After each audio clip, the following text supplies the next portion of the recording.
Break के बाद आपको दोबारा खुशामदीद कहते हैं। हमें अब ज्वाइन किया इकराम होती साहब ने, सीनियर कॉरेस्पॉन्डेंट हैं 92 पर, इकॉनमी को एक ज़माने से कवर कर रहे हैं। बहुत शुक्रिया इकराम होती साहब प्रोग्राम में शिरकत करने के लिए।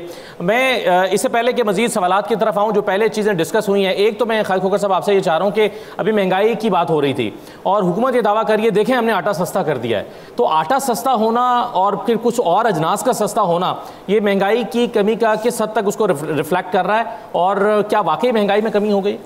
देखिए, पहली तो मेरी ख्वाहिश है कि ये आटा पूरा साल सस्ता रहे। हमारा अगर मौशी कत्ल हुआ है तो कम से कम एंड कंज्यूमर को फ़ायदा होना चाहिए, क्योंकि यहाँ पे एंड कंज्यूमर को फ़ायदा नहीं होता। 2 साल पहले हमने गंदम बेची थी 2200 रुपये मन, किसी काश्तकार को 2201 रुपये रेट भी नहीं मिला था, लेकिन एंड कंज्यूमर तक वही गंदम पहुँची थी 6000 रुपये में। ये जुल्म है। हमने पिछले साल मुंजी बेची थी तकरीबन 4000 में, उसका रेट बाद में चला गया 8500 रुपये। और हमारे साथ जो होता है कि जब हमारे पास मक्की पिछले साल नहीं आई थी, इस गर्मियों की मक्की ने, उस वक्त रेट था 4000 रुपये, जब हमारी मक्की है तो रेट हो गया 1500 रुपये। यानी कि ना ही काश्तकार को रेट मिलता है, ना ही एंड कंज्यूमर को कोई चीज़ सस्ती मिलती है। अब आटे को ले लो, जो मुझे लग रहा है कि 2 महीने बाद ये हुकूमत भी खामोश होगी, सारे खामोश हो गए और लुट रहा होगा एंड कंज्यूमर, जो गरीब आदमी है, कोई रेडी वाला है, टांगे वाला है, कोई चौकीदार है, कोई क्लर्क है, कोई यानी गरीब आदमी, उसको आटा फिर वही 5000 रुपये मन मिल रहा होगा। ये ज़्यादती होगी। मैं एग्रीकल्चर सेक्टर के हवाले से कुछ बातें करना चाहता हूँ। वो ये है कि हमें एग्रीकल्चर को प्रमोट करना इस वक्त पाकिस्तान में बहुत ज़रूरी है। इस वक्त ज़राअत वेंटिलेटर पे है टोटल पाकिस्तान में। इस वक्त ज़राअत का कारोबार ना मुनाफा बख्श है ना बाइज़्ज़त है। पहली चीज़ तो ये है कि हमें रिसर्च का बजट कम अज़ कम एग्रीकल्चर के GDP का 2% करना चाहिए, दुनिया की तरह, जिस तरह बाकी दुनिया लोग खर्च करते हैं। दूसरा, रिसर्च यूनिवर्सिटियों के पास जानी चाहिए। पूरी दुनिया में रिसर्च यूनिवर्सिटियों के पास है। जब लुधियाना यूनिवर्सिटी बनी थी तो उन्होंने जो मॉडल लिया था 60 में, वो लाइलपुर एग्रीकल्चर यूनिवर्सिटी थी, जिसका नाम अब फैसलाबाद है। वो आज भी फ़ख्र महसूस करते हैं कि हम लाइलपुर मॉडल हैं, लेकिन हमने उससे रिसर्च और उससे एक्सटेंशन ले ली। यानी कि उसके बाद हमारे बच्चे जो पढ़ के आ रहे हैं वो बाबू बन के आ रहे हैं। एक ऐसे ही है कि बच्चा MBBS कर रहा हो, साथ अस्पताल ना हो। हमने कुछ ऐसे जुल्म किया अपने मुल्क के साथ, अपनी मईशत के साथ, जो किसी को पता ही नहीं है।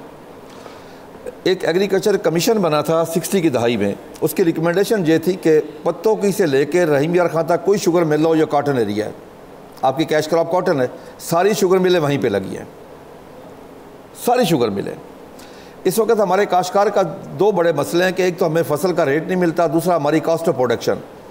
आप सुन के हैरान होंगे कि सिर्फ एक यूरिया खाद में असल रेट से एक साल में हमसे 150 अरब रुपया माफिया ने ज़्यादा लिया है, और वहाँ पे रियासत की रेट नहीं थी। अगर रियासत की रेट होती है तो हमारे ऊपर होती है कि पिछले साल। तो फिर खोखर साहब, ये जो डी रेगुलेट करने की बात करते हैं, यहाँ से नुकता भी आया कि इन प्राइसेस को, इन चीज़ों के प्राइस को डी रेगुलेट कर देना चाहिए, मार्केट फोर्सेस पे छोड़ देना। हमें इस पर कोई एतराज़ नहीं है। देखे ना, अगर ये डिग्रेड करना था तो हमारी गंदम काश से पहले कर देते, हमारी मर्जी, हम काश करते ना करते। अगले साल हमें कोई फिक्र नहीं है, सही कर दे, हमें छोड़ दे इसके ऊपर। मैं आपको अर्ज़ कर दूं, इस साल सब बात कर रहे हैं कि काश गंदम आटा सस्ता हो गया है। पिछले 10 साल, हाँ, एक और बात करते हैं कि इंटरनेशनल प्राइस से हमारा रेट ज़्यादा था इस दफ़ा पाकिस्तान में, बिल्कुल ज़्यादा था। 3900 रुपये हमारा ज़्यादा रेट था इंटरनेशनल प्राइस से। लेकिन पिछले 10 साल अगर देखें तो इंटरनेशनल प्राइस हमसे डबल थी, इसीलिए स्मगलिंग हो रही थी हर वक्त। उस वक्त तो किसी ने काश्तकार का नहीं सोचा, किसी ने बात नहीं की। पहले साल अगर इंटरनेशनल रेट कम हुआ है कोई 10-15 साल बाद, तो काश्तकार का मौशी कत्ल कर दिया गया। और फिर एक चीज़ और है, जब इंटरनेशनल प्राइस हमसे ज़्यादा थी उस वक्त माफिया कमाता था स्मगल करके, एंड कंज्यूमर को तब भी नुकसान था। अब अगर इंटरनेशनल रेट से हमारा रेट कम हुआ है तो माफिया ने इंपोर्ट करके पैसा कमा लिया है। फ़ायदे में कौन है? एक ही तबका फ़ायदे में है। फिर मुझे एक चीज़ और भी एतराज़ है जी, ठीक है, काश्तकार का मौशी कत्ल हुआ है, ये गंदम आई है सितंबर, अक्टूबर, नवंबर, दिसंबर, जनवरी, फरवरी में, क्या उस वक्त आटे का रेट कम हुआ है? उस वक्त $198 पे रेट था जी। उसके मुताबिक ये बनता है कि 2200-2300 रुपये मन का रेट बनता है, और उन्होंने आके सेल किस रेट पे की है? 4300-4400-4500 रुपये में, डबल। यानी हम जितने परेशान हैं, मैं अपने जज्बात का लफ्ज़ों में हदा करके नहीं बता सकता हम लोग कितनी तकलीफ में हैं। हमें यूरिया लेने के लिए लाइनों में लगना पड़ता है, हमें बारदाने के लिए सारी रात हम इंतज़ार करते हैं, फिर आ जाता फैसला जी हम नहीं दे रहे। यानी कि काश्तकार इस वक्त हमारा कारोबार ना बाइज़्ज़त है ना मुनाफा बख्श है। सही। इस वक्त ज़रात लोग छोड़ के जा रहे हैं, बहुत सारे लोग ठेके ज़मीनें लेके उन्होंने छोड़ दिया, 10-10, 20-20 लाख रुपया छोड़ दिया है। मुझे फूड सिक्योरिटी रिस्क पे लग रही है। पूरी दुनिया में इस वक्त नंबर 1 पे फूड सिक्योरिटी है, बॉर्डर सिक्योरिटी नंबर 2 पे चली गई है। एक मिसाल थी, जिहदे घर दाने उहदे कमले भी सियाने, साढ़े नाल उलट होया, साढ़े घर दाने हैं, साढ़े सियाने भी कमले हो गए कि फूड सिक्योरिटी आपको रिस्क पे लग रही है। मगर हारून साहब से लेकर मैं सिर्फ 2 कमेंट इनके उस पर अगर आपकी इजाज़त दें। एक बात ये है कि इसमें वक्ती तौर पे ठीक है आटा हो गया, और ये शक का इजहार कर रहे हैं कि 2 महीने बाद दोबारा ये आटा उस पर आ जाएगा, क्योंकि पाकिस्तान में रसद डिमांड एंड सप्लाई का कीमत से कोई ताल्लुक नहीं है। जितनी मर्जी सप्लाई ज़्यादा भी हो जाती है तो उसके बावजूद वो जो माफियाज कार्टेल्स बैठे हुए हैं, ये कंपटीशन कमीशन ऑफ पाकिस्तान के पास कोई 150 के करीब इस तरह की कार्टेलाइजेशन के केसेस हैं जो 10-10, 20-20 साल से फंसे हुए हैं। वो तमाम मिल जाते हैं, जितनी मर्जी सप्लाई, दूध ज़्यादा भी आ जाएगा तो दूध महंगा ही रहेगा। यही हर चीज़ की एक बात है। दूसरी मुझे तकलीफ इसलिए होती है कि मौजूदा जो फाइनेंस मिनिस्टर साहब हैं औरंगजेब साहब, वो 2-3 दफ़ा इस चीज़ को कह चुके हैं कि जी हमारी प्रायोरिटी, हमें बचाया जो थोड़ा सा जो 1.8 ग्रोथ रेट आ गया है, ये हमें एग्रीकल्चर ने, राइस ने बचा लिया कि राइस एक्सपोर्ट ज़्यादा हो गई और हमारी प्रायोरिटी है। तो अगर इस प्रायोरिटी प्रोनाउंस्ड के बावजूद ये जो किसान के साथ किया गया है, जिसका 1-2 साल इम्पैक्ट रहेगा, आइंदा साल भी रहेगा, तो फिर अल्लाह ही हाफिज है। मैं जी बजट के हवाले से एक इंपॉर्टेंट बात करना चाहता हूँ, क्योंकि बजट आ रहा है जी। इंटरनेशनली कोरोना की वजह से और यूक्रेन वार की वजह से हमारी कमोडिटीज़ के रेट ऊपर गए, पूरी दुनिया में हमारे भी ऊपर गए। उसी हिसाब से हमारी कॉस्ट ऑफ प्रोडक्शन भी बढ़ गई। अब क्योंकि कोरोना का असर ख़त्म हो गया, हमारी वो तमाम कमोडिटीज़ के रेट नीचे आ गए, गंदम है, कपास है, मेज़ है, हर चीज़। अब उसी हिसाब से हमारी कॉस्ट ऑफ प्रोडक्शन को एड्रेस करना चाहिए।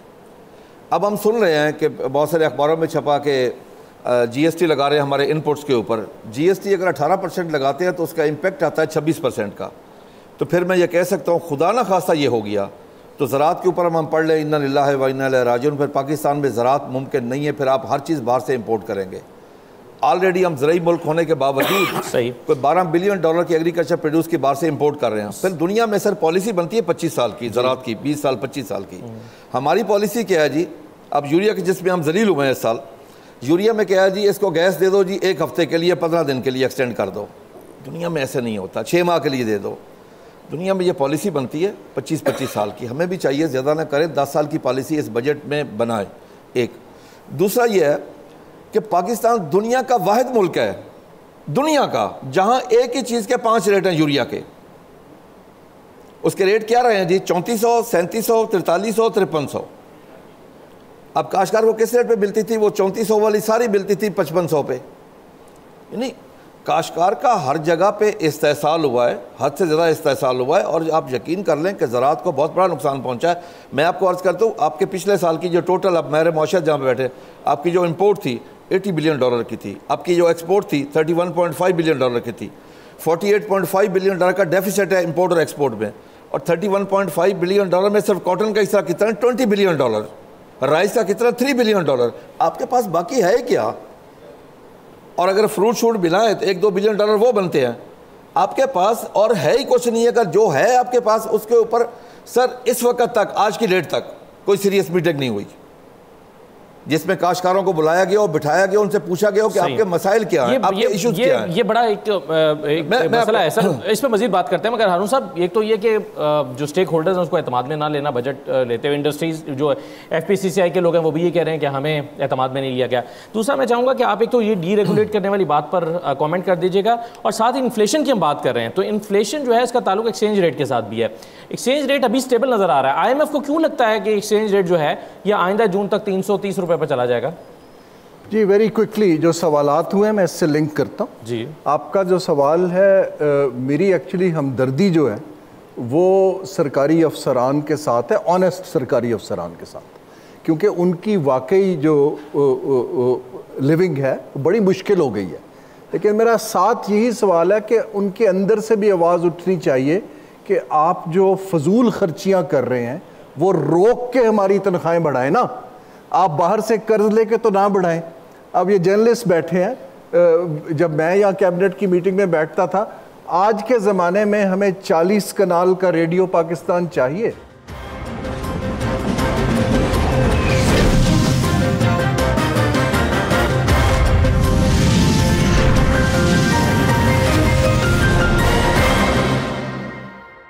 हमें कुछ सोचने की ज़रूरत है कि एसेट्स में हम कहाँ पैसे, तो और 1 से 16 ग्रेड की जो हायरिंग होती है उसमें कितना मेरिट है। देखिए ना, जब आप ये काम करते हैं तो फिर आपका ही नुकसान होता है, आपकी पेंशन फंड नहीं होती, फिर कल को नोट छाप के देनी पड़ती है या लोन लेके इन्होंने फंड बनाया केपीके में, लेकिन कितने सालों बाद बनाया। सो एक तो मैं ये अर्ज करना चाह रहा हूँ, गालियां खानी पड़ी, गालियां तो पड़ती हैं आपको। एक्चुअली मरहूम सरताज अजीज साहब ने मुझे कहा था, ये आपके लिए भी, ये जो पॉलिटिकल लोग हैं ना, उनको ये चीज़ें समझनी चाहिए। मैंने कोई मेहताब साहब और बाकी लोग जानते हैं कि मैंने कोई 2000 में शौकत अजीज साहब ने बुलाया तो खालिद मिर्ज़ा ने और मैंने SCCP बनाया था। जब हमने कुछ तगड़े ब्रोकर जो माफिया था उन पे हाथ डाला तो उन्होंने प्ले कार्ड लेके ना मेरे खिलाफ जुलूस निकाला कराची में। तो शौकत अजीज साहब बहुत घबराते थे मीडिया से। उनका मुझे साथ ही फ़ोन आया, हसन होता था उनका एक PA, उसने कहा कि जी बात यह है कि वो फाइनेंस मिनिस्टर कह रहा है जुलूस निकल आया। अच्छा, अभी मैं ये बात कर रहा था तो सरताज अजीज़ मरहूम का मुझे फ़ोन आया, तो उन्होंने कहा ये जो मैं तस्वीरें देख रहा हूँ अखबार में, तब इतना मीडिया नहीं होता था, ये तुम्हारे खिलाफ है? मैंने कहा जी मेरे खिलाफ है। उन्होंने कहा ज़रूर तुम कोई ठीक काम कर रहे। देखिए, बात समझने की ये है कि अगर आपके पीछे इस तरह सपोर्ट हो तो फिर गालियाँ खानी भी ठीक है, सपोर्ट होनी चाहिए ना, लेकिन हमें गैर ज़रूरी खर्चा रोकना है। NFC का सिर्फ मैं ये एग्जाम्पल दे दूँ, जो एक सवाल आया था जी। देखिए 1978 में 76 में जो टोटल पैसा इकट्ठा होता था ना, तो उसका कोई 72% सूबों में जाता था, 4% कलेक्शन की फीस वफाक लेता था, जो क्योंकि पैसा इकट्ठा करता है, और वफाक का खर्चा जो था वो कोई 22-23% था। इसके बाद ज़िया उल हक साहब का दौर आ गया, सब कुछ सेंट्रलाइज होना शुरू हो गया। बाय 1990 ये इक्वेशन रिवर्स हो गई, सूबों से सारा पैसा फेडरेशन में आना शुरू हो गया और सूबों से, तो सूबों के जो डिपार्टमेंट थे जो काम करते थे वो रिडंडेंट हो गए। अब हम उसको रिवर्स करके 58% पे दोबारा लेकर आए हैं, लेकिन सूबों का सरप्लस होता है कि उनको खर्चना नहीं आता क्योंकि उनके पास कैपेसिटी नहीं है और फेडरेशन से लोग जाना, डिपार्टमेंट नहीं छोड़ना चाहते। इसको दूर करने की ज़रूरत है। बेटा प्राइवेटाइजेशन पे अगेन, आप तो यंग स्टूडेंट्स हैं, जो दुनिया का प्राइवेटाइजेशन कोई पॉलिसी नहीं है, प्राइवेटाइजेशन एक टूल है कि हुकूमत ने फैसला किया कि अब हमने ये काम नहीं करना और प्राइवेट सेक्टर करेगा। उसके बहुत से तरीके हैं। बेचना, कोई दुनिया में पूरे जो तजर्बात बेचने के हुए हैं और पाकिस्तान में भी, आप PTCL देख लीजिए, बाकी देख लें, कोई बेचने के कोई ऐसे आला नताइज नहीं आए हैं। बैंक्स देख लें, तो जो एजुकेशन है वो प्राइम रिस्पॉन्सिबिलिटी सरकार की है, लेकिन वो कैसे करते हैं ये भी पुराने ज़माने में 1960 में, क्योंकि अब हम तो ज़रा बड़े एज में जा चुके हैं, होता यह था कि सरकार ज़मीन देती थी, कम्युनिटी में कोई लोग मिलके स्कूल बनाते थे उस ज़मीन पे, और सबसे तगड़ा आदमी तब होता था स्कूल इंस्पेक्टर। वो मॉनिटर करता था कि सही पढ़ाई, सही टीचर हायरिंग, चीज़ें हो रही हैं, और फिर ग्रांट मिलती थी। तो कम्युनिटी स्कूलों को ओन करती थी। लेकिन ना, जब आप पढ़ते हैं आपकी ओनरशिप थी। फिर भुट्टो साहब ने नेशनलाइज कर दिए सारे। उसके बाद से दबा के घोस्ट भर्तियां और ये सारा ड्रामा शुरू होना शुरू।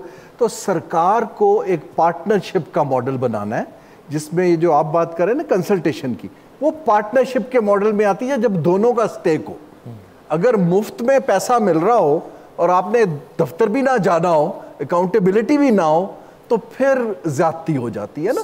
तो इन चीज़ों को समझने की हमें ज़रूरत है कि ये काम जो है, अगर इनएफिशिएंसी में आपने कंपनी ख़राब की है, अब आप बेच के जान छुड़ा रहे हैं, तो ये पॉलिसी नहीं है। पॉलिसी ये है कि आप डिफाइन करें कि पार्टनरशिप कैसे करनी है और काम कैसे। सही है। चलिए, जो एक्सचेंज रेट वाला सवाल है क्या साहब, मैं चाहूँगा कि आप उसका जवाब दें, मगर पहले एक सवाल ले लें ज़रा, फिर मैं झगड़ा साहब के पास भी आता हूँ। जी, मेरे दो सवाल हैं बेसिकली। पहली बात तो हमारे वज़ीर-ए-आज़म साहब फरमाते हैं कि हमें बेल्ट टाइटनिंग करनी है, हम जो चाय पीते हैं वो भी कर्ज़ के पैसों से पीते हैं, लेकिन दूसरी तरफ हम यही देखते हैं कि वज़ीर-ए-आज़म हाउस में 4-4, 5-5 महीने की तनख्वाह इजाफी दी जा रही है। तभी हम देखते हैं इलेक्शन कमीशन में 4-4, 5-5 महीने की तनख्वाह दी जा रही है। हम रस्ते से आते हैं इशारा दस्तूर से, तो हर जगह तकरीबन हर रोज़ नए ऐड लगे होते हैं ये कि हम ये बेल्ट टाइटनिंग कर रहे हैं, बेल्ट ओपनिंग कर रहे हैं। दूसरी बात, तैमूर झगड़ा साहब ने फरमाया कि बैरून मुल्क से इन्वेस्टमेंट लानी होगी। अगर मैं एक इन्वेस्टर हूँ, मैं देखता हूँ कि दुबई में आपके मुल्क के लोगों के 20-20 अरब डॉलर की इन्वेस्टमेंट निकल रही हैं, वो आपके मुल्क में इन्वेस्ट नहीं कर रहे। मैं देखता हूँ आपके मुल्क में पॉलिटिकल स्टेबिलिटी नहीं है, यहाँ पे कोई कानून नहीं है तो इन्वेस्टर कैसे आएगा? हमारा इकोनॉमिक रिवाइवल प्लान क्या है? बिल्कुल सही है। सरमाकारी पर आपका सवाल है। होती साहब, कर्ज की पीते थे मैं और समझते थे कि हाँ रंग लाएगी हमारी फाका मस्ती एक दिन, ये सवाल है बच्चे का। हाँ जी, वो दरअक़त ये जो फॉरेन एक्सचेंज का आपने कहा था, जी हाँ, मैं पहले उसका जवाब देना जी। चाहता हूँ। देखिए, ये जो मॉडर्न स्टेट है ना, ये दुनिया की सबसे मुश्किल चीज़ है। ऐसी मुश्किल चीज़ तारीख़ में कभी नहीं रही। ये ह्यूमन स्ट्रक्चर से भी मुश्किल चीज़ है। ह्यूमन स्ट्रक्चर महदूद है, इसमें करोड़ों लोग रहते हैं, लिहाजा वो बहुत कॉम्प्लेक्स है। उसमें 3 चीज़ें लाजिम हैं। नंबर 1 फॉरेन एक्सचेंज, दूसरा आपकी फॉरेन ट्रेड, और नंबर 3 बजट डेफिसिट नहीं होना चाहिए, कंट्रोल में होना चाहिए। बजट डेफिसिट, फॉरेन ट्रेड और फॉरेन एक्सचेंज का इस्तेमाल, ये 3, ये स्टेट सिमट के इधर आ गई है। Politics zero. ये हो सकता है कि मुस्तकबिल में ये हुकूमती और हिज़्ब इख्तिलाफ ये चीज़ें ख़त्म हो जाए। एक कौंसिल होगी, पब्लिक कौंसिल, उसमें मेंबर्स होंगे इसी तरह जिस तरह की ये एन का अदारा है, और वहाँ पे मुखालिफ तबका नहीं होगा। क्यों? कि ये स्टेट बड़ी डेलिकेट है, ये अब मुखालिफत बर्दाश्त नहीं कर सकती। पाकिस्तान को देख लें, उन्होंने भी ये कहा, इन्होंने भी ये कहा, यहाँ पे बैठे लोगों ने भी ये कहा कि बड़ी डेलिकेट सिचुएशन है यहाँ पे। अब सियासी जो गर्मा गर्मी है वो अफोर्ड नहीं कर सकते हम। फॉरेन एक्सचेंज का जहाँ तक सवाल है कि नंबर 1 है वो दुनिया में, वो हर मुल्क के नंबर 1 है। चाइना क्यों दुनिया में टॉप पे है? उसके पास नंबर 1 है फॉरेन एक्सचेंज। दूसरा टेक्नोलॉजी, फॉरेन एक्सचेंज नहीं होगा तो टेक्नोलॉजी नहीं होगी। तीसरा डेफिसिट कम करना, डेफिसिट होंगे तो ना फॉरेन एक्सचेंज होगी ना टेक्नोलॉजी होगी। ये हैं बेंचमार्क्स। इन बेंचमार्क्स को सामने रखते हुए ज़राअत आगे बढ़ेगी, उसके बगैर ज़राअत आगे नहीं बढ़ेगी। आपने जो कहा ना कि पाकिस्तान का अल्लाह हाफिज़ है, वो पहले से है। ये हमारे फंडामेंटल्स ख़राब हैं। हमारी फॉरेन एक्सचेंज, हमारा पॉलिटिकल ऑपरेशन, हमारी जो डेफिसिट है, ये सारा गलत हो रहा है। इस तरह मुल्क नहीं चलते, मॉडर्न स्टेट नहीं चलती। आप रहते हैं 1400 साल बल्कि 1600 साल पहले की दुनिया में ज़हनी तौर पर, और चला रहे हैं इसको 2024 में इस मुल्क को। It's a different animal. आपको इसको करना होगा। फॉरेन एक्सचेंज के लिए लाजमी है कि पाकिस्तान अपनी ट्रेड बढ़ाए, कर्जा ना ले। जी हाँ। अच्छा, ट्रेड जो है उन्होंने अभी बता दिया एक्सपोर्ट कि 40% 50% है ज़्यादा हमारी इंपोर्ट। अगर ये है 48% डेफिसिट है, इंपोर्ट डेफिसिट है, हाँ, उन्होंने कह दिया। अब इस डेफिसिट को आप कभी ख़त्म नहीं कर सकते। $48 बिलियन, सॉरी। आपके फंडामेंटल्स ख़राब हैं। आपकी फॉरेन एक्सचेंज ट्रेड काम नहीं कर रही, आपके डेफिसिट नीचे नहीं आ रही। These are the fundamentals. You are fit for a surgical table. वो सर्जिकल टेबल पे क्या होना चाहिए? नंबर 1 हुकूमती पार्टी, हिज़्ब इख्तिलाफ, ये फार्मूला ख़त्म कर दें, वरना ये मुल्क नहीं चलेगा। और आपको तकरीबन 2, 3, 4 साल बाद मेरी बातें याद आएंगी, मैं आऊँगा या नहीं, कि ये लाजमी है। अब ये साहब इधर बैठे हुए हैं, कल परसों मैं किसी हुकूमती पार्टी के साथ बैठा था। They are the same people. ये नहीं होना चाहिए। They are talking about war, political war. They are talking about the political character, they are talking about the political past, they are talking about the political policy. These are not things to talk about. आपको चाहिए कि एक नई तर्ज का plan बनाएं, उसमें economy first, economy second, economy third, no space for any other thing.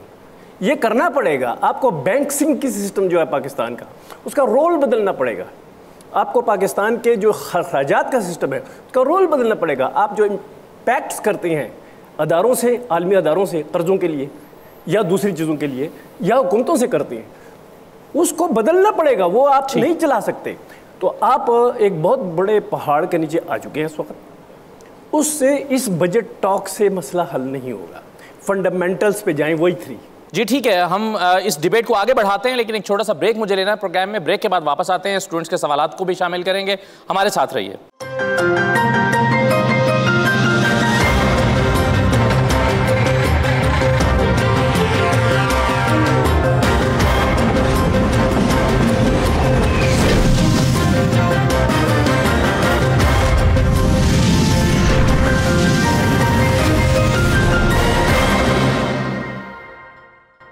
Budget debate में एक बार फिर आपको खुशामदीद कहते हैं। झगड़ा साहब, ये सरमायाकारी का एक सवाल हुआ कि क्या अट्रैक्शन मौजूद है सरमायाकारों के लिए? क्यों आएगा सरमायाकार पाकिस्तान में? और मकामी सरमायाकार भी इवन डिस्करेज है। मैं तो हैरान हूँ कि जो लोग फ़िलहाल सरकार के उन राउंड टेबल्स तो नहीं होते लेकिन लंबे टेबल्स होते हैं, उन लंबे टेबल्स पे बैठे हैं, चाहे वो कैबिनेट का हो, चाहे वो एक्नेक का हो, चाहे वो SIFC का हो, कि उनको ये बात समझ नहीं आती कि जब पाकिस्तानी बिजनेसमैन अपना पैसा बाहर इन्वेस्ट कर रहे हैं तो मतलब कि मुल्क में वो हालात नहीं है कि बाहर से आप पैसा जो है वो अंदर मंगवा सके, और उसके लिए चाहिए पॉलिटिकल स्टेबिलिटी, उसके लिए चाहिए कैपेसिटी। उस रात मैं मुसद्दिक मलिक को सुन रहा था टीवी पे, वो कह रहा है कि हमारे ब्यूरोक्रेसी में वो कैपेसिटी है ही नहीं, कि लगता ये था कि वो कह रहे हैं कि सऊदियों को तो हमने मना लिया है कि कुछ पैसे दे दें, हमें काम नहीं आता, लेकिन वो किसी को काम नहीं आता, तो वो पता नहीं चल रहा कि हम पैसे कहाँ पे डालें। फैसिलिटेशन काउंसिल के पिराए में कह रहे थे 1 साल बाद। अच्छा देखिए, अब मुझे ये बताएं कि कौन क्यों करेगा। यहाँ पे आपने अकाउंटेबिलिटी को इतना पॉलिटिकल कर दिया है। ऐसे अफसर हैं, मुझे याद है हमारे वक्त के शुरू में एक बड़े सीनियर अफसर थे सुलेमान गनी साहब, उनको 2002 की किसी फाइल पे ना साइन करने पे पत्नी कुछ महीने जेल में गुजारने पड़े। तो ये अफसर भी किसी वजह से फिर कहते हैं कि हमने किसी चीज़ को हाथ नहीं लगाना, और जब हाथ नहीं लगाना होता तो इनकी कैपेसिटी नहीं बनती। हारून साहब ने बिल्कुल ठीक कहा। जब मैं फाइनेंस मिनिस्टर था, मैंने सारे सेक्रेटरी से KP में पूछा कि आपका बजट क्या है, और ज़्यादातर DMG यानी फेडरल ऑफिसर्स होते हैं, सिवाय एक के किसी एक को अपना बजट ही नहीं पता था, क्योंकि वो खुद ब खुद जो है वो चलता है। यही चीज़ वफाक में भी है, यही चीज़ सारे सूबों में है। जब उनको बजट नहीं पता होता तो वो क्या प्लानिंग कर रहे होंगे? वो तो सिर्फ जो है ये जो 2-3 प्रोजेक्ट होते हैं PSDP में या ADP में, उसमें जो है वो सरकारी अफसर लेते हैं। हाँ, अब मैं सिर्फ 2-3 चीज़ों को जल्दी से जो है वो कवर कर दूं। इसमें सबसे पहली चीज़ तो ये देखें, किसी ने कहा कि सरकारी अफसरों के तनख्वाह का क्या होगा। मसला ये है कि ये करंट जो सेटअप है ये सब के लिए लूज है, इसमें सब हारते हैं। जो काम करता है उसकी तनख्वाह ज़्यादा होनी चाहिए, लेकिन याद रखें बहुत से डिपार्टमेंट्स में 10 में से 9 लोग ही काम नहीं करते। मैंने आपको प्रिंटिंग प्रेस की मिसाल दी। क्यों टैक्स पेयर प्रिंटिंग प्रेस में हज़ारों लोगों की तनख्वाहें दे रहा है? पाकिस्तान स्टील मिल्स में 20 साल से तनख्वाहें दे रहा है। मैं फाइनेंस डिपार्टमेंट को देखिए, क्योंकि रिफॉर्म एक मुश्किल काम होता है, मैंने अपनी सारी पॉलिटिकल इक्विटी पेंशन रिफॉर्म में डाल दी थी। मुश्किल काम था, सरकारी मुलाजमीन से मुझे गिले बहुत सुनने पड़े। मेरा वोट नहीं कम किया, मेरा वोट RO ने ही कम किया है, वोटर्स ने नहीं कम किया, लेकिन वो काम हो गया। आज वफाक भी वो काम कर रही है। आज वो पेंशन रिफॉर्म एक नेशनल इशू बन गया। जब मैं उसको KP में ले रहा था तो कोई भी उस पर बात नहीं कर रहा था, यानी रिफॉर्म पॉसिबल भी है। इन्वेस्टमेंट पे आप देख लें, आपने खुद कह दिया, जब तक पॉलिटिकल स्टेबिलिटी नहीं होगी। मैं आपको इस पे 2-3 मिसालें देता हूँ, फिर बाकी टॉपिक्स पे कोई और बात कर ले। देखिए, यहाँ तो बाहर से कोई आता ही नहीं है ना, वीज़ा ही नहीं मिलता, मुश्किल से बाहर से आप कोई कैपेबिलिटी का बंदा जो है वो ले आते हैं। मैं एक फिगर शेयर कर देता हूँ कि बातें बड़ी बड़ी की जा रही हैं कि सऊदी अरेबिया, UAE फलाना है। ये IMF की प्रोजेक्शंस जो अभी लेटेस्ट आई है खबर के मुताबिक, शायद मुझसे बेहतर जानते हो, कि वो कह रहे हैं 0.1% की उन्होंने फोरकास्ट प्रोजेक्शन दी है, जिसका मतलब है $348 मिलियन, जो कि आगे जो हम कह रहे हैं कि 50 साल का रिकॉर्ड टूट गया है 13.1% का। तो ये असल प्रोजेक्शन ये हमें एक चीज़ हमें ऑनेस्टली ये भी कहना चाहिए कि जो इन्वेस्टमेंट आ रही है उसका इम्पैक्ट क्या है। लेट्स से सऊदी अरेबिया यहाँ पे एक रिफाइनरी लगा ले $10 अरब की, $9 अरब की, तो उसमें इक्विपमेंट इंपोर्ट होगी, वो पैसा तो पाकिस्तान आएगा ही नहीं, ठीक है। तो उसका एक्चुअल इम्पैक्ट वो जो उस कैपिटल इन्वेस्टमेंट का $1 अरब का तकरीबन है। तो यहाँ पे we shouldn't fool ourselves, because फिर हम सोचते हैं कि ये इन्वेस्टमेंट आ गई लेकिन इसका तो कोई इम्पैक्ट नहीं होगा, लॉन्ग टर्म इम्पैक्ट नहीं होगा उसका। मैं इस पर क्विकली आपसे अर्ज करता जाऊँ। देखिए, हर तरह की इन्वेस्टमेंट हर मईशत के लिए अच्छी नहीं होती। अगर कोई इन्वेस्टमेंट यहाँ लाता है, यहाँ बाहर से चीज़ें इंपोर्ट करके लाता है, कमाता है और डॉलर बाहर ले जाता है ऐसे मुल्क में जहाँ डॉलर ही नहीं है, वो इन्वेस्टमेंट हमारे लिए आज के हालात में सूटेबल नहीं है। क्योंकि पॉलिटिशियन को नंबर दिखाने हैं, वो जिस तरह की भी इन्वेस्टमेंट आती है वो उसको फिट करने की कोशिश करता है। 4 फिल्टर्स हैं, मैं आप क्योंकि स्टूडेंट हैं ज़्यादा, आप लोग भी अपनी डिबेट में लाएं। अगर लेट्स से आमिर साहब जो है पैसा इन्वेस्ट करना चाहते हैं और मैंने पॉलिसी बनाई है, नंबर 1 मेरा सवाल ये होगा, ये जो इम्पैक्ट की बात कर रहे हैं, आया वो यंग लोगों को रोजगार देगी, जॉब क्रिएशन। नंबर 2, आया वो एक्सपोर्ट कर पाएगी ताकि डॉलर्स आए। अगर एक्सपोर्ट नहीं कर पाएगी, इंपोर्ट करेगी, यहाँ जैसे हम मोबाइल फ़ोन के पेज कस रहे हैं यहाँ पे, या गाड़ियों के कब से पहिए बना के कहते हैं जी हमारी कार है, और वो सारा पैसा निकल जाता है, वो अच्छी इन्वेस्टमेंट नहीं है। अगर एक्सपोर्ट बढ़ती है। तीसरी, आया वो इन्वेस्टमेंट हमारी प्रोडक्टिविटी बढ़ाएगी कि टेक्नोलॉजी लेकर आएगी। देखिए ना, ये जो अरबों की इन्वेस्टमेंट है, वो अगर तो हुकूमत के एसेट्स खरीद लेते हैं तो हुकूमत का भला हो जाता है, लोगों का उससे कोई ताल्लुक नहीं है। देखिए ना, अगर मेरी एक चीज़ है, फैमिली सिल्वर बेच रहा हूँ, मुझे पैसे चाहिए, ठीक है बेच दो भाई, लेकिन हमारे ये 3-4 फिल्टर्स बड़े ज़रूरी हैं। मैं क्लोजिंग में कर्ज करना चाहता हूँ, मैंने कुछ 16-17 मुल्कों में मौका मिला काम करने का। बजट की बात हो रही थी, देखिए मैं आपको अगेन यूके की मिसाल देता हूँ। बजट में ये होता है कि जी आपने एक टारगेट रखते हैं पहले पॉलिसी का कि हमने इतने स्कूल बनाने नहीं है, हमने एजुकेशन की सतह को यहाँ से यहाँ लेके जाना है, ठीक है ना जी, या पर कैपिटा उसको बढ़ाना है। हम एजुकेशन मिनिस्ट्री से कहते हैं अगर ये तुमने करना है तो कितने पैसे लगेंगे। बजट प्रपोजल टारगेट से लिंक होती है। जो कह रहे हैं ना लोगों को पता ही नहीं बजट क्या है, तो उनको टारगेट दिया जाता है, फिर वो 3 साल का बजट दिया जाता है। 1 साल में कुछ नहीं होता, कमिटमेंट 3 साल की होती है, उसको मीडियम टर्म बजटरी फ्रेमवर्क कहते हैं। लेकिन जो मैं दिलचस्प बात कर रहा हूं, उसका 1 साल के बाद एक बड़ा मेजर स्पेंडिंग रिव्यू किया जाता है कि जी इन्होंने कहा था इतने पैसे में करेंगे, आया ये कर लेंगे कि नहीं कर लेंगे। और वो इंडिपेंडेंट लोग करते हैं, वो बाबू खुद नहीं करते अपना रिव्यू। यहाँ पे तो एक कमेटी बनती है, अपनी बनती है ना, थर्ड पार्टी करती है बाहर की। अगर वो कहते हैं कि जी ये तो नहीं कर पाएंगे, ना सिर्फ उनका बजट कट जाता है फ्यूचर का, बल्कि उनके ऊपर क्राउन कोर्ट में केस भी हो सकता है कि इन्होंने वादा किया था मुकर गए, और ट्रेजरी पे भी केस कर सकता है डिपार्टमेंट कि जी आपने कहा था पैसे देंगे, आपने नहीं दिए। ना ये मैच्योर सिस्टम्स है। हमारा ये है कि आर्बिट्रेरली जब एक आदमी की डिस्क्रिशन पे पैसे आ जाते हैं, हल मेरिट है, उसके अलावा दुनिया में कोई हल नहीं है। और दूसरा जो अभी बात हो रही है ना पॉलिटिकल स्टेबिलिटी की, मेरा सवाल ये है कि अगर आप पॉलिटिकल स्टेबिलिटी का वेट करते रहेंगे ना तो कोई काम नहीं चलेगा। आप ना उम्मीद हो गए? नहीं, पॉलिटिकल इंस्टेबिलिटी पूरी दुनिया में है। मुझे लीडरशिप दिखाएं। मैं यूके से आया हूँ, मैं वहाँ FCDO जो उनका फॉरेन ऑफिस है जी, वहाँ पे कुछ ट्रेनिंग देता हूँ। मैं उनको पढ़ा, मुझे एक चीज़ की बड़ी खुशी हुई कि उनके भी अफसर उतने ही कन्फ्यूज हैं जितने हमारे कन्फ्यूज हैं।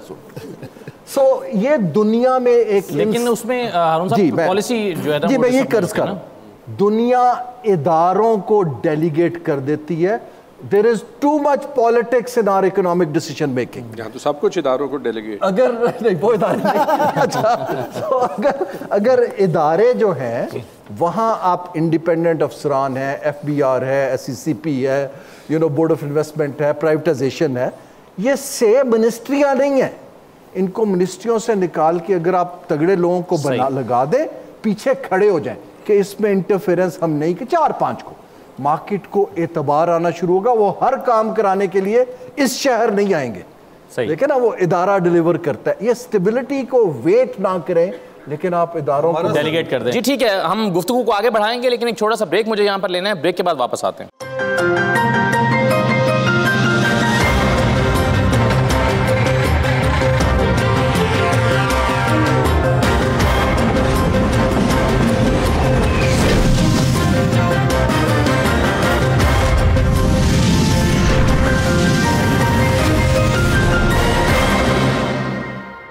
बजट डिबेट में एक बार फिर आपको खुशामदीद कहते हैं। जी आप प्लीज आपका माइक कीजिए। मेरा नाम फरा है और मैं सिर्फ अभी स्टूडेंट हूँ। सबको प्रॉब्लम्स पता है पाकिस्तान की, एग्रीकल्चर की, इकोनॉमी की, लोन की, जितने भी पाकिस्तान के मसले हैं सबको पता है।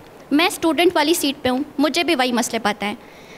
सॉल्यूशंस मुझसे बेहतर आप लोगों को पता है, लेकिन स्टिल हम लोग उसी प्रॉब्लम्स में हैं। कोई सॉल्यूशन नहीं निकल रहा, कोई इम्प्लीमेंटेशन उस तरीके से नहीं है जिस तरीके से होनी चाहिए।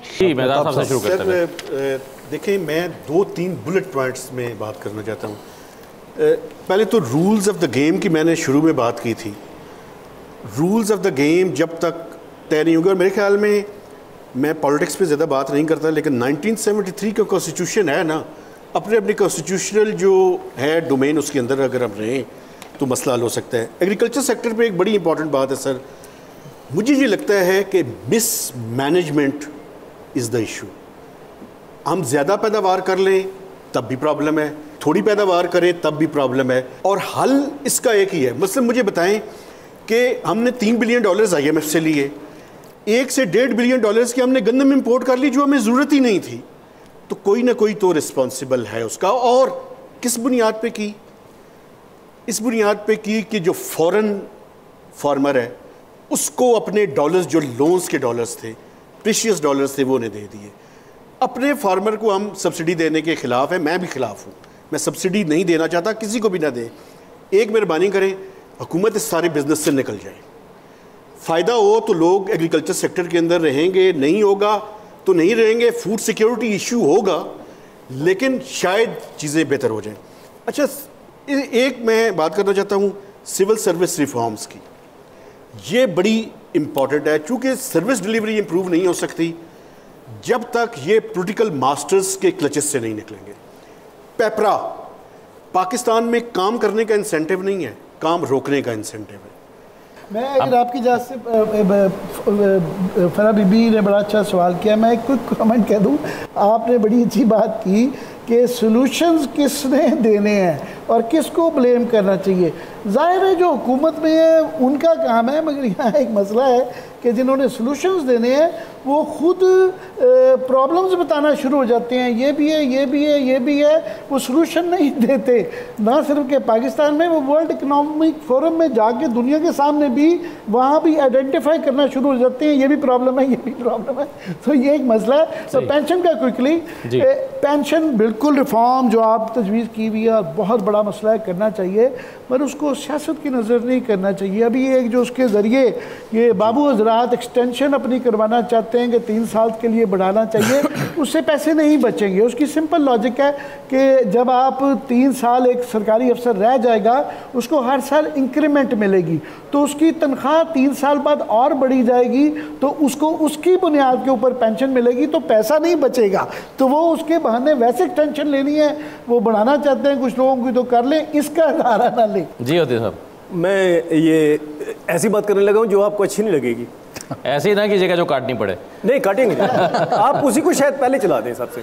वो ये है कि अब ये दुनिया में डिबेट जारी है, और वो है पेरिफेरल स्टेट्स के बारे में जी। कि जो स्टेट्स नहीं चल पा रही, जो फंक्शनल नहीं है, जो ड्यूरेबल नहीं है, जिनका कोई मुस्तकबिल नहीं है, उन स्टेट्स के बारे में स्ट्रेटिजिकली भी सोचा जा रहा है। और वो ये सोचा जा रहा है कि जिस इलाके में टेररिस्ट ज़्यादा अवेलेबल हैं, ये उसका टारगेट रखा गया। जहाँ जहाँ गुर्बत एक ख़ास हद से आगे बढ़ चुकी है, अब कुछ नहीं बन सकता, तो ऐसे स्टेट, पेरिफेरल स्टेट्स, उनका क्या किया जाए, क्योंकि ये जंग का बाइस बनेंगी, क्योंकि ये स्फीयर ऑफ इन्फ्लुएंस है ये जगह। अब उससे बचने के लिए लोग क्या कर रहे हैं, 2 तजवीज़ें दी जा चुकी हैं। यहाँ पे सिर्फ सिम्टम्स पे बात हो रही है, मुस्तकबिल में क्या हो सकता है और क्या करना चाहिए इस पे बात नहीं हो रही। वो क्या कर रहे हैं, वो ये सोच रहे हैं कि यहाँ बहुत बड़ी गड़बड़ हो सकती है। हम क्या कर रहे हैं, हम सिर्फ सिम्टम्स पे बात कर रहे हैं। हल है, मैंने पहले अर्ज़ किया कि आपको 3 चीज़ें चाहिए कि आपको डेफिसिट रिड्यूस करना है, आपको अपना जो फॉरेन एक्सचेंज है उसको बढ़ाना है, and you need to learn how to use the foreign exchange, how to reduce the deficit. उसके बगैर स्टेट फंक्शनल नहीं होगी। We are headed for a very dangerous point. वो डेंजरस पॉइंट जो है उसके सिम्टम पे बात करें कि हमारे साथ क्या हो रहा है। जो सिम्टम उसके हैं वो ये है कि पाकिस्तान में अपोजिशन और गवर्नमेंट के दरमियान कभी भी सुलह नहीं हो सकती। Number 1, that is very dangerous. उसका फ़ायदा कोई उठाता है, वो फ़ायदा उठाना बड़ा डेंजरस है। उसके अलावा उसका बैरूनी क़ुव्वतें फ़ायदा उठाती हैं, वो बड़ा डेंजरस है। We are talking about it. हमारे टेलीविज़न चैनल्स पर जितने भी आप टॉक्स देख लें, उसमें इन ख़तरों के बारे में बात नहीं होती। इकोनॉमी पे बात करते हैं तो ज़्यादातर बात ये करते हैं कि गुर्बत बढ़ रही है, वो कह रहे हैं कि किसान जो है वो पिस रहा है, महंगाई बढ़ रही है। भाई और बड़ी डेंजर्स हैं। सबसे बड़ी डेंजर ये कि आपका फॉरेन एक्सचेंज नहीं बन रहा, you can not run this country. कोई country, modern country foreign exchange के बगैर नहीं चल सकती। You need to have some instruments to apply them and then get the foreign exchange of a level कि आपके पास अगर आज 5 अरब डॉलर का हर वक्त होता है स्टेट बैंक के पास, तो 50 अरब डॉलर का चाहिए हर वक्त, क्योंकि उसके बगैर आपके जो है ना सस्टेनेबल नहीं है, ना इंपोर्ट सस्टेनेबल है, ना आपका डेट रिपेमेंट सस्टेनेबल है। आपको इंपोर्ट और डेट रिटर्न में स्टेबल होना पड़ेगा। उससे क्या होगा? उससे इकोनॉमी फैलना शुरू होगी गाँव में, देहातों में। वो नहीं करेंगे आप, तो आपकी ये जो 2 पॉलिटिकल पार्टीज या 4 पॉलिटिकल पार्टीज का टकराव, उससे फ़ायदा उठाना ये अमल जारी रहेगा। लिहाजा आप फंडामेंटल्स पे जाएं। हमारे सिम्टम्स हमारे फंडामेंटल्स की तरफ इशारा कर रहे हैं। हमारे सिम्टम्स बहुत ख़राब हैं। सही। सिर्फ गुर्बत नहीं, सिर्फ किसान का ख़राब होना नहीं, बल्कि स्टेट खुद ख़राब है। इन्होंने अभी कहा जो कुछ कहा ब्यूरोक्रेसी के बारे में, जो साजिशों की बात की, ये स्टेट नहीं है। This is not political elite, this is not bureaucracy. हम असल में स्टेट इसलिए नहीं है कि हमारी पॉलिटिकल एलीट नहीं है। They are from the 1000 year ago people. हमारी ब्यूरोक्रेसी जो है वो तो कुछ 6000 साल पुरानी है। We have to reform it. दुनिया की दौड़ में शामिल ही नहीं है। लेकिन मैं समझता हूँ कि इस डिबेट में जो सबसे अच्छा और एक काबिल गौर किस्म का कमेंट आया वो यही है, जो हासिल भी कहा जा सकता है इस डिस्कशन का, कि जनाब मसले का सबको पता है, आपको भी पता है, हुकूमत को भी पता है, तो फिर मसला हल क्यों नहीं कर रहे? अब ये एक ऐसा सादा और मुश्किल सवाल है, सादा भी है और मुश्किल भी है, कि भाई हल क्यों नहीं कर रहे मसला। तो इस सवाल का जवाब शायद हुकूमत के पास भी नहीं है, शायद मालूम है तो उसको देना नहीं चाहते। आज हमने भी दावत दी थी हुकूमत को और हुकूमत के इत्तेहादियों को कि वो आएँ और इन सवालों का जवाब दें, लेकिन शायद वो बहुत ज़्यादा मसरूफ़ हैं, शायद बजट की वजह से मसरूफ़ हैं, वो मुमकिन नहीं बना सके कि इस डिबेट में शिरकत करें। लेकिन बहरहाल ये तजावीज़ मेरा ख्याल है जो आज इस फोरम पर हमारे सामने आई हैं, ये उन तक भी पहुँची होंगी और शायद ऑलरेडी उनके पास मौजूद भी हों। हम तवक्को करते हैं कि इनमें से कुछ पर अमल दरामद हो जाए, ख़ास तौर पर यह कि एक पॉलिसी ऐसी बना दी जाए, वो पॉलिसी जो सियासी अदम इस्तेहकाम से अलग होकर अपना काम करती रहे। हुकूमत किसी की भी हो, किसी की भी आए, किसी की भी जाए। बरतानिया में हम देखते हैं कि महीनों के बाद हुकूमतें बदलती हैं, लेकिन पॉलिसी वही रहती है और उसका इम्पैक्ट उतना ज़्यादा अनस्टेबिलिटी जो है वो पॉलिटिकली, उसका इम्पैक्ट इकॉनमी पर के ऊपर उस तरह से नहीं आता। तो हम ये तवक्को कर सकते हैं और ख्वाहिश कर सकते हैं कि हुकूमत कम अज़ कम इकॉनमी को अपनी सियासत से दूर कर दे और इकॉनमी जो है उसमें एक सस्टेनेबल और एक जो पॉलिसी में तसलसल है वो कम अज़ कम इस कौम को फराहम कर दे। आप कुछ कहना चाहते हैं? चलिए। नहीं जी, बस बिल्कुल ठीक। मैं आपके रिफॉर्म पे एक कमेंट है जी, एक लाइन का, मैं बड़ी बात नहीं करता। मेरा ख्याल है हम जो एक आध चीज़ करके दिखाएं तो फिर दुनिया को एतबार आएगा। वेरी सिंपल, आप जो ID कार्ड होता है ना जी और पेपर, उसकी अटेस्टेशन ख़त्म कर। कितनी बड़ी रिफॉर्म है लोगों के लिए सीरियसली, कि जो आप ठप्पे लगाते हैं। मैं तो इतने सिंपल से कहता हूँ, आप कहीं से आगाज कीजिए। We are just talk shop, हम किए जा रहे हैं। आपके सवाल का भी जवाब हल क्यों नहीं आता? कुछ छोटी छोटी चीज़ों से शुरू करें, फिर बिल्ड होगी ना जी। सर, एग्रीकल्चर में एक एग्रीकल्चर कमीशन बनना चाहिए, इंडिपेंडेंट, जिसके बिल्कुल वो किसी महकमे के अंडर ना हो। केन कमिश्नर की तरह जी, केन कमिश्नर की तरह। केन कमिश्नर तो गवर्नमेंट का इदारा है, ये तो इंडिपेंडेंट में बात कर रहा हूँ। एग्रीकल्चर कमीशन जिसका जो हेड हो वो इस तरीके से लिया जाए कि जिस तरह वाइस चांसलर को लेते हैं एक यूनिवर्सिटी के, पूरे पाकिस्तान से कोई भी अप्लाई करे, उसके बाद वो एक बंदा आए जो इस अहल हो, वो एग्रीकल्चर से वाबस्ता हो। बहुत शुक्रिया सर आपका, बहुत शुक्रिया आप सबका प्रोग्राम में शिरकत करने के लिए, डिबेट में शिरकत करने के लिए। इजाज़त दीजिए, अल्लाह हाफ़िज़।